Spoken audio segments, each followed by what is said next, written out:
সুপ্রভাত বন্ধুরা, আজ ৬ ফেব্রুয়ারি বৃহস্পতিবার। শুরু করছি চিন্তনের মুখ্য বার্তা। প্রথমেই দেখে নেব আজকের আন্তর্জাতিক খবর। গাজায় যুদ্ধবিরতির মধ্যে প্যালেস্তাইনের পশ্চিম উপত্যকায় বড় ধরনের সামরিক অভিযান চালাচ্ছে ইসরায়েলি সেনাবাহিনী। রবিবার জেনিনে একযোগে 23টি ভবনে বিস্ফোরণ ঘটিয়ে উড়িয়ে দেয় ইসরায়েলি সেনাবাহিনী বলেছে, সন্ত্রাসী পরিকাঠামো তৈরি ঠেকাতেই এই অভিযানে 50 জন প্যালেস্তাইনবাসীকে হত্যা করার দাবিও জানিয়েছে ওই সেনা কর্মকর্তা। গাজা খালি করার বিষয়ে মার্কিন প্রেসিডেন্ট ডোনাল্ড ট্রাম্পের পরিকল্পনার বিরোধিতা করলেন 5টি আরব দেশের পররাষ্ট্রমন্ত্রী এবং প্যালেস্টাইনের এক উচ্চপদস্থ কর্মকর্তা।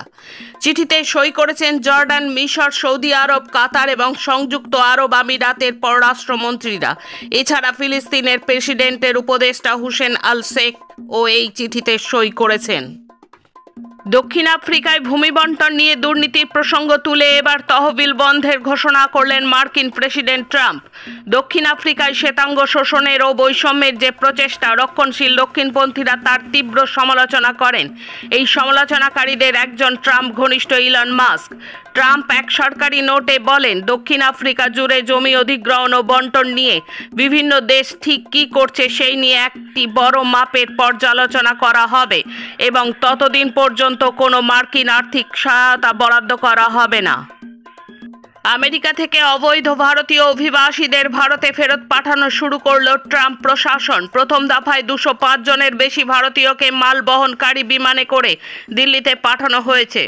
মার্কিন পররাষ্ট্র মন্ত্রণালয় জানিয়েছে, বহিষ্কৃত প্রত্যেক ব্যক্তির পরিচয় নিশ্চিত হবার পরই তাদের ফেরত পাঠানো হয়েছে। এর আগে মার্কিন সামরিক বিমান করে পেরু, হন্ডুরাস এবং গুয়েতমালার অবৈধ অভিবাসীদের ফেরত পাঠানো হয়েছে। একতরফা শুল্ক ঘোষণায় WTO চুক্তি লঙ্ঘিত হয়েছে। আমেরিকার ওপর পাল্টা শুল্ক আরোপ করে জানালো চীন।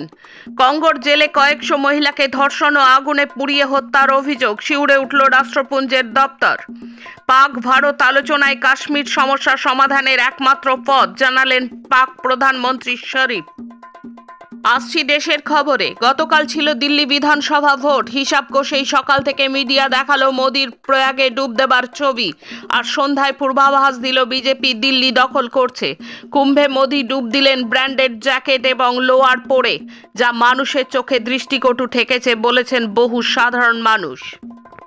এবারের কেন্দ্রীয় বাজেটে নিঃস্ব, বয়স্ক, শ্রমিক, খেটে খাওয়া মানুষদের পেনশন, সামাজিক সুরক্ষা উপেক্ষিত। উন্নয়নে বাধা দিতে বামপন্থী রাজ্য কেরালাকে বঞ্চনা। এর প্রতিবাদে রাজ্যে রাজ্যে বাজেট কপি পুড়িয়ে চলছে বামপন্থীদের প্রতিবাদ। কুম্ভমেলায় বেলুন বিস্ফোরণে ঝলসে গেলেন 6 পুণ্যার্থী। বারবার দুর্ঘটনায় প্রশ্ন উঠছে নিরাপত্তা নিয়ে। মেজাজ হারাচ্ছে বিজেপি। অপরাধ বোধ না থাকলে মৃতের সংখ্যা গোপন করা হচ্ছে কেন? মহাকুম্ভের বিপর্যয় নিয়ে সংসদে সরব হলেন অখিলেশ। পতঞ্জলি আয়ুর্বেদ সংস্থার অধীনস্থ দিব্য ফার্মেসির বিরুদ্ধে বিভ্রান্তিকর বিজ্ঞাপন ছড়ানোর অভিযোগে রামদেবের বিরুদ্ধে জারি হলো জামিন অযোগ্য গ্রেফতারি পরোয়ানা। কঠোর পদক্ষেপ নিল কেরালার আদালত। সুপ্রিম কোর্টের নির্দেশের উত্তরে আসাম সরকার জানালো, ডিটেনশন ক্যাম্পে রাখা বন্দীরা কোন দেশে সেই তথ্য সরকারের কাছে নেই। সুপ্রিম কোর্টের তীব্র তিরস্কার আসাম সরকারকে। প্রসঙ্গত, সুপ্রিম কোর্ট নির্দেশ দিয়েছিল ডিটেনশন ক্যাম্পে রাখা বিদেশি নাগরিকদের নিজ নিজ দেশে পাঠিয়ে দিতে। স্বেচ্ছা অবসর নিন এবং অন্যত্র চলে যান। অহিন্দু 18 কর্মচারীকে সরিয়ে দেওয়া হয়েছে তিরুপতি মন্দির থেকে। ধীরে ধীরে 7 লক্ষ ভারতীয়কে ফেরত পাঠাবে ট্রাম্পের আমেরিকা। বিদেশ মন্ত্রকের বৈঠকে শেষ দাবি করলেন এক কংগ্রেস নেতা। এখন রাজ্যের খবর। 9 ফেব্রুয়ারি মেয়ের জন্মদিনেই পূর্ণ হবে নৃশংসতার 6 মাস। প্রতিবাদে আর একবার রাস্তায় থাকার আবেদন জানালেন অভয়ার বাবা মা। কলেজ স্কোয়ার থেকে আরজিকর মিছিলে উপস্থিত থাকবেন অভয়ার বাবা মা। মহা জাঁকজমক আড়ম্বরের সাথে শুরু হলো রাজ্যের 8ম বঙ্গ বাণিজ্য সম্মেলন। আর এই দিনেই রাজ্যের বৃহত্তম টেলি চলচ্চিত্র শিল্পস্থান টালিগঞ্জের সমস্ত কাজ বন্ধ হলো প্রযোজক, পরিচালক, টেকনিশিয়ান দ্বন্দ্বে।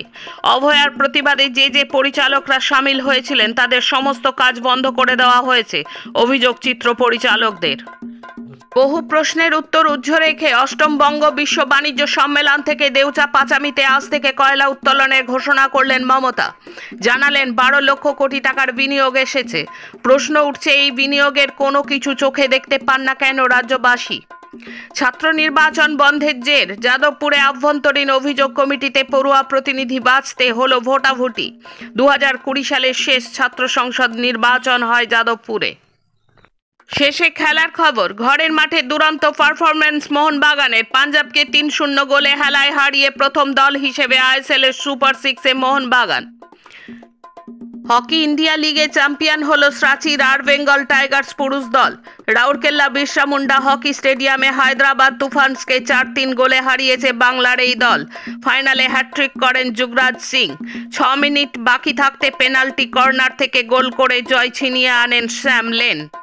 আজকের মুখ্য বার্তা এই পর্যন্ত। নমস্কার।